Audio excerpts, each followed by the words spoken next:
Pete was just talking. I asked him about how open. Were you surprised in Week 1 against the Packers how open you were in that game, and would you think there'd be like big adjustments? Yeah, I mean, I was surprised on some routes of me being open. As you can see on some of the plays, I was acting like somebody was going to be there, and nobody was there. So I'm definitely expecting them to play a little differently. I definitely remember Jaire saying he was wishing to play me man to man more and be on me more. So I mean, I'm pretty sure they're going to have a different plan than what we had the first game of the season.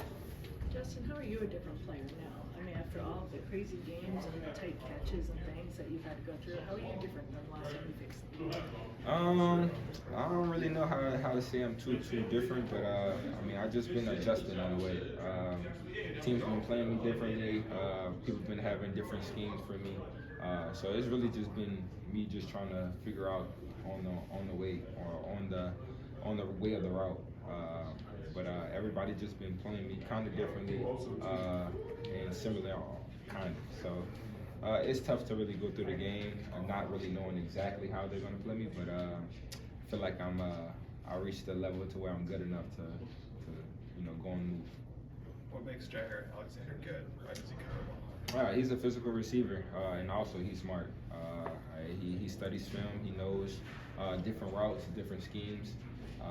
Definitely, somebody that you can't take lightly. You broke team records of two Hall of Famers last weekend, Moss and Carter.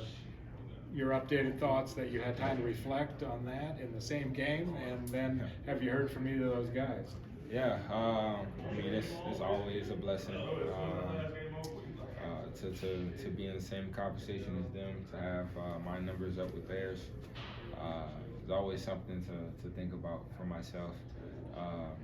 To think about me watching them as a little kid, being fans of them, and now competing with them, breaking their records, and just being in their conversation. It's special.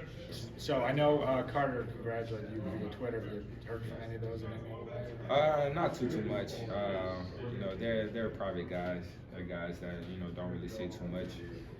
Especially not on social media. They're in the older generation, so the social media doesn't really get to them as much as it would do for me. But I mean, I know they always show support for me, always show love for me. So it's always appreciated. And one more for me, just your updated thoughts on chasing the Calvin Johnson record. I believe you're on pace for 1990 now, but people are always going to bring up the 17 game or 16 game 52. Yeah, I mean, it's not really too much on my mind at this moment. I mean, at this moment, we have 2 games left in the regular season.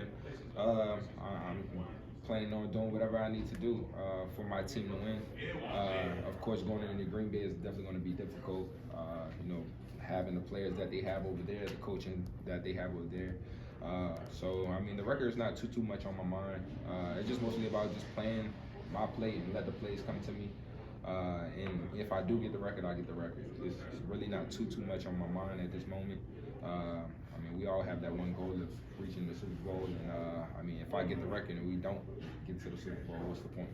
Justin, speaking of social media, you had a tweet last night about Kirk, and he's kind of defending him. I'm sure he knows how you feel about him, but how important is it in your mind for you and the other guys to be out in public, kind of saying those things? I mean, it's really not too much about us just being out in public about it. It's just that the fact that people don't really show him, just the amount of work that he's been putting in. Everybody want to make jokes about him and stuff like that. I always want to talk about him, but I mean, his numbers is showing differently. I don't really want to talk too much on that, but I mean, he's doing whatever he needs to do in order for his team to win, and we're definitely standing behind him for sure. Justin, how different has his job been in this offense in terms of the number of things he has control of the line of scrimmage, things he has to account for or change? It's a lot. It's a lot of stuff to deal with. I definitely give kudos to him. I mean, the amount of plays that he has to remember, even the length of the plays that he has to recall to us. Sometimes we don't even understand how he does it. But I mean, he's so confident in this offense. You can definitely tell he's more able to do whatever he wants to do in this type of offense.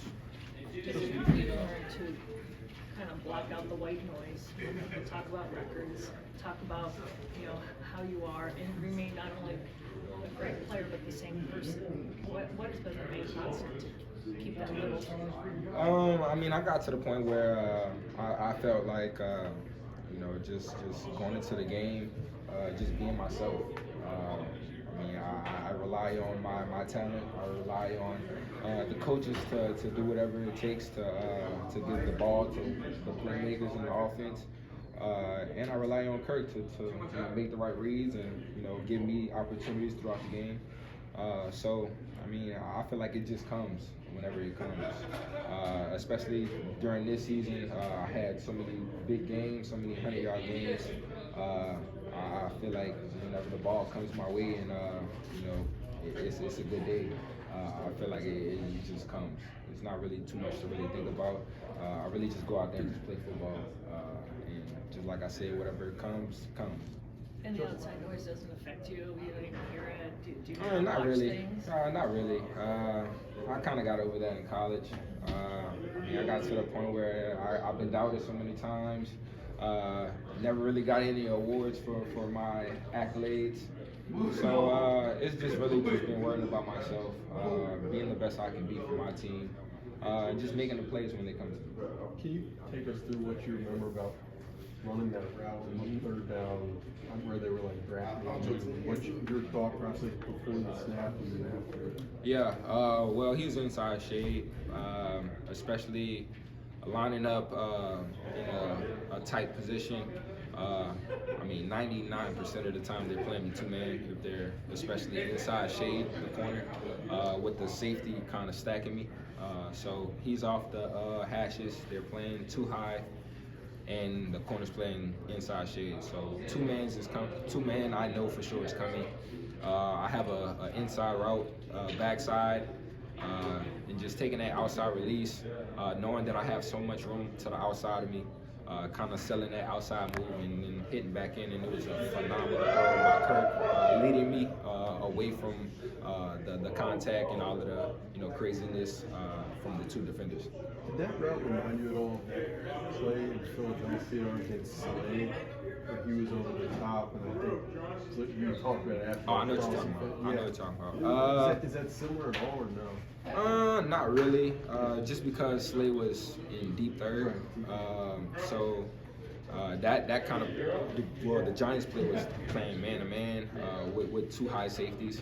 So it's a little different. I definitely should have cut face during that game, but I mean, it's something to learn about, something to move forward on, and I mean, whenever that play do come, I know what to do.